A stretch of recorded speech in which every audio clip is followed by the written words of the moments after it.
Hi guys, merong panibagong event ngayon sa HiFami. Ito po yung Maritime Exploration. Yung event po ay nagsimula today, December 2 hanggang December 9 at ma-end ito 6 AM Philippine Standard Time. Ang mechanics ay pipili ka sa mga vessels kung ano yung gusto mong gamitin. Meron ditong 10 coins, 100 coins, 500 coins at saka yung kumpas.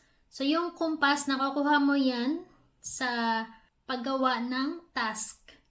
Dito, may nakalagay, kapag naka-receive ka ng 1,000 coins value of gift, meron kang makukuhang isang kumpas. Pero yung regalo na yun, dapat yung sa event gift ang matanggap mo.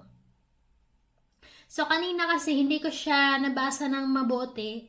In short, kakagising ko pa lang. So, yung sinend ko sa sarili ko is yung motorcycle na 5,000. So, wala akong nakuhang kompas doon. Dapat meron akong 5 kompas na makuha kasi nga 5,000 coins, diba? Pero kasi hindi ko ginamit yung event gift. So, na-mislook ko. So, sayang yun. So, ayan po yung pwede nating gamitin na mga vessels.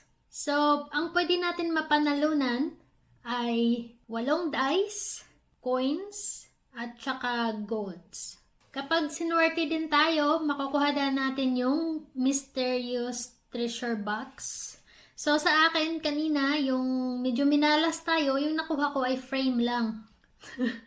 Okay, tapos, yung pwede nating makuha sa treasure box, makikita niyo po dito kapag kinlik niyo yung award.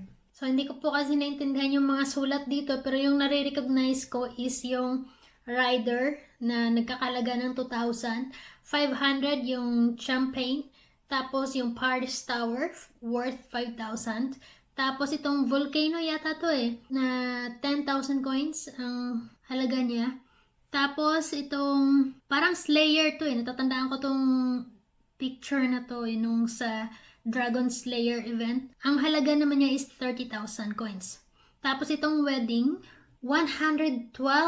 My goodness, ang laki. 112, 500,000.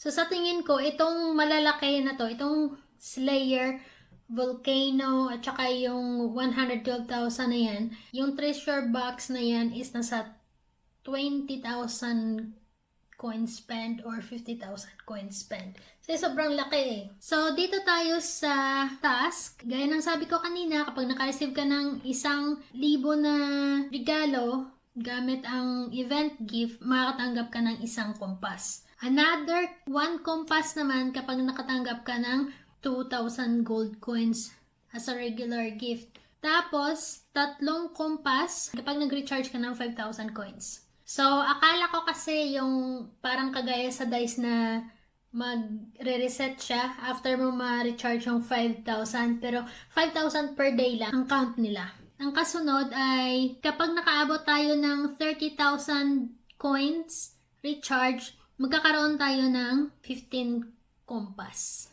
Ako kasi nagre-recharge ako once a day. So, yung coins na yun is 10,000 coins.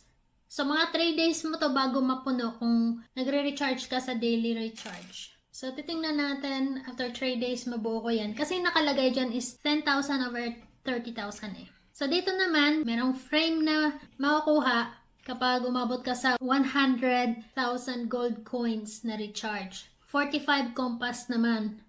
At yung isa naman, 65 kompas yung matatanggap mo kapag umabot ka ng 200,000 recharge. Tapos, meron kang 15 days na frame yata Gold frame na may dragon Hindi ko masyado makita. Malabo ng mata. Tsaka farming ko siguro to.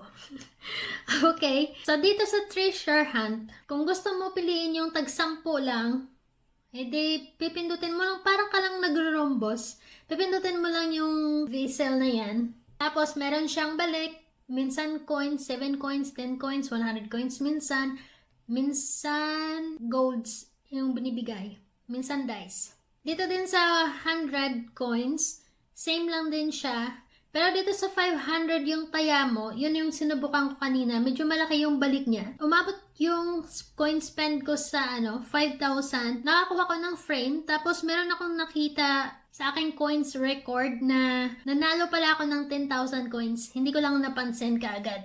So, kanina meron akong, nung nag-start ako, nasa 27,000 yata yung coins ko. Tapos, dahil sa 500 yung kinamit ko, kinabahan na ako, bumaba na eh. Naging 25k, 24k, 23k, hanggang sa nag-21k yata yon. Alam mo na yung sugal talaga, no? Parang, okay, go lang. Tapos, nung na-hit ko na yung 5,000, nag-pop up yung frame. Pero syempre, hindi ko pa na-realize na may na-hit pala akong 10,000 coins, na may 10,000 coins na balik. So, nag-back key ako. Pag-check ko back na yung 31,000 yung coins ko. So, tinry ko, yun pala, meron akong 10,000 coins na napanalunan. Yung iba, sinuwerte, yung iba din, hindi. Kasi nga, naubos na yung coins nila, walang balik. So, parang ano lang din siya, Rumvos event. Dito naman sa ranking, yung top 100, merong makukuhang prize pool. So, ibig sabihin, paghati-hatian yung mga coins na sa pool. So, dito, yung nangunguna sa ngayon, si Head Sheila, no? Ang dami niyang napanalunan, yung lalaki na napanalunan niya. Grabe yung coin spent, 91,000. So, makikita natin dito hanggang sa 100. Kanina, nasa 90 pa ako eh. Pero, syempre, hindi naman ako yung talagang makikipag-competensya. Kasi nga, meron tayong family members na binibigyan ng daily gift. So, kailangan din natin ng coins. So, dito, nasa pinakamababa yung 999. So, nasa 7,800 meters na yung naabot niya. So, mamaya, kapag nag-PK, magbabagsak tayo kung magbabagsak yung kalaban, yung event gifts, yung gagamitin natin. So, speaking of event gift, makikita po natin dyan, 3 lang yung nilagay nila, no? Di kagaya yung dati na merong 10 coins. Ngayon, yung pinakamababa is 100 coins. Yung compass. Tapos, yung parang ring yata yan, nasa 500. At saka yung sea overload is nasa 5,000 coins. So, yan yung gagamitin nyo na gift or self-gift kung gusto nyong sumali dyan sa event na yan. So, itong Maritime Exploration event, hindi naman lahat required na sumali. So, kung meron kang coins at meron kang diamonds pero naghahanap tayo ng extra income, syempre, unahin pa din natin yung daily needs natin. So, I suggest na skip nyo na lang tong event na to kaysa matalo pa yung coins natin or maubos pa yung diamonds natin. So, good luck po sa lahat ng mga kasali. Sana mag-big win lahat. Paldo lahat, no? Sana all, Ma'am Sheila, ang dami niyang napanalunan.